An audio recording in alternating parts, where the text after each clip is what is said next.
Mga ganyan ka pa? Sira ulo? Wala. Maraming ko yung pangit ng pick-up.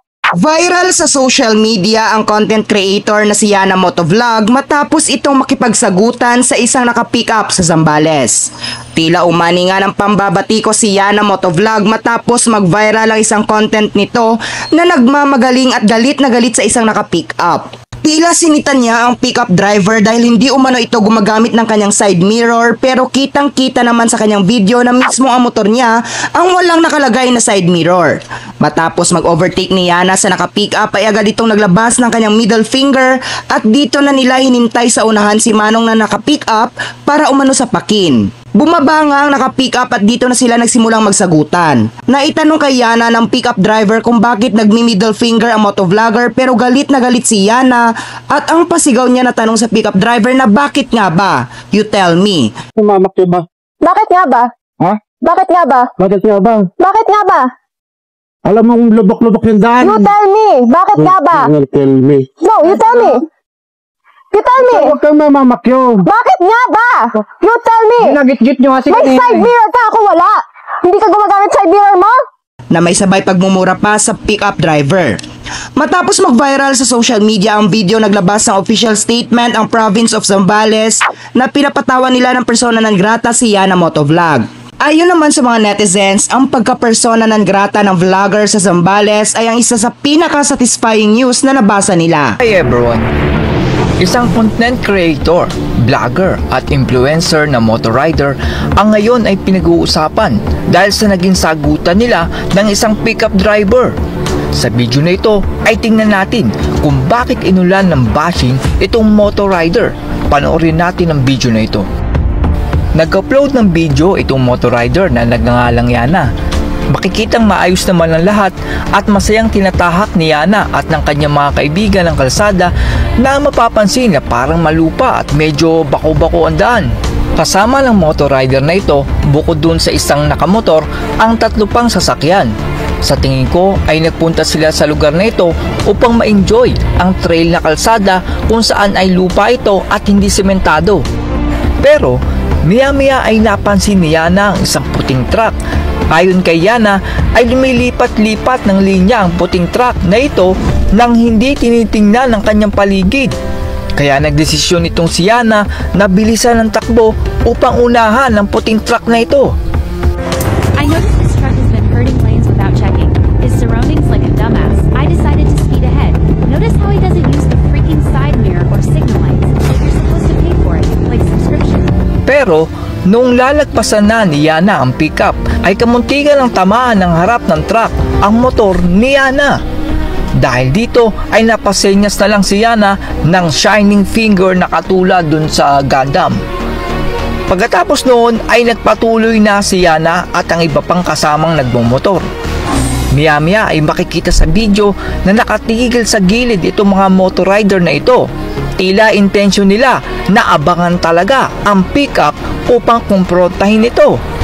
Maya-maya ay dumating na ang pickup truck at bumaba ang driver nito. At dito, nagumpisa na ang matinding sagutan. Pakinggan natin ang usapan ng pickup driver at ni Yana.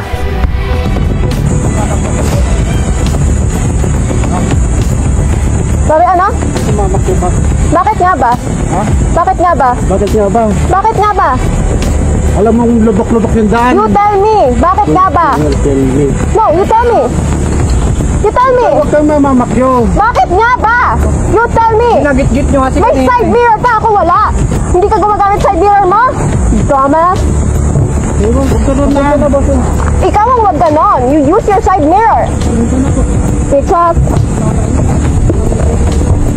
Tigmotok ko nila. Mga ganyang kata. Sira ulo. Wala. Pwede mo nga fucking plate number yan. Sorry po. Mayos ka. Parami ko yung pangit ng pick-up. Pichat. Tangina mo, bababaan mo pa ako, gago. Hindi nga lang ba? Oo! Kapag gaganunin, tarantadong putang ina slow. Narinig natin ang sagutan ng rider at ng pickup driver. Una sa lahat ay mali yung rider dahil nag-overtake siya sa kanan. Sa maraming bansa kabilang na ang Pilipinas, bawal ang pag-overtake sa kanan dahil ito ang maaaring magdulot ng kalituhan at peligro sa trapiko. Ito ang pangunahing dahilan kung bakit pinagbabawal ang pag-overtake sa kanan. Ang pinakadahilan dito ay yung kaligtasan. Ang pag-overtake sa kanan ay maaaring makapagdulot ng aksidente, lalo na kung ang mga motorista ay hindi inaasahan na may mag-overtake sa kanan. Hindi tulad pag sa kaliwang side mirror ay mas madali mong mapapansin na may mag-overtake dahil mas malapit ang side mirror sa kaliwa sa paningin ng isang driver. Pero mali din naman yung truck driver dahil kahit sabihin na natin na bawal mag-overtake sa kanan ay kailangan pa din ng isang driver na tumingin sa kanan na side mirror kung mag-overtake ka. Ito ay isang paraan na tinatawag na defensive driving kung saan ay inuuna mong isipin na masigurado ang kaligtasan sa pagliko. Ang dapat ginawa ng pickup driver ay the moment na makita niya na may lubak ay lumingon muna siya sa kanan na side mirror. Kapag nakita niya na safe na lumiko ay mag-signal siya sa kanan sa kanya ikabig ang manubela. Kahit na sabihin na natin na wala namang masyadong sasakyan ay palagi ko pa din ginagawa yon upang masanay ako na lumingon muna sa side mirror at mag-signal light muna bago lumiko. Napansin ko na walang signal light sa kanan ang pickup driver. Nagkaroon tuloy ng kalituhan sa pagitan ng pickup driver at ng nagmomotor. Para naman dun sa motor rider ay kung sakaling mag-overtake ka sa isang sasakyan ay palagi mong titingnan kung ano ang galaw ng sasakyan sa harap mo. Sa likod pa lang ay makikita mo na parang lumiliko ang direksyon ng isang sasakyan. Sa harap natandaan ng pag-iwas sa isang lubak. Gumamit din ng busina kung sakaling puro lubak ang kalsada para maalerto ang sasakyan sa harap upang makita na balak mo mag-overtake. Mali pa lang rider dito ay wala siyang side mirror. Isa pong mandatory ng LTO na dapat kung magmamaneho ka ng isang motor ay dapat meron kang side mirror. Pwede magkaroon ng ticket ang isang motor rider na hindi naglalagay ng side mirror sa kanyang motor.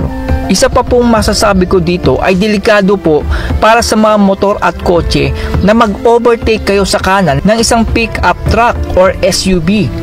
Sa experience ko po ay blind spot po ng pickup truck at SUV yung parte sa tabi ng gulong sa harap. Kaya kanina ay napansin natin na kamuntikan ng tamaan ang motor ng pickup truck. Yun ay dahil masyadong mataas ang pickup truck at mababa naman ang mga motor. Kaya kung kayo ay nagmomotor or kotse ay huwag kayong magkakat ng pickup sa kanang harap nito dahil hindi nila kayo makikita.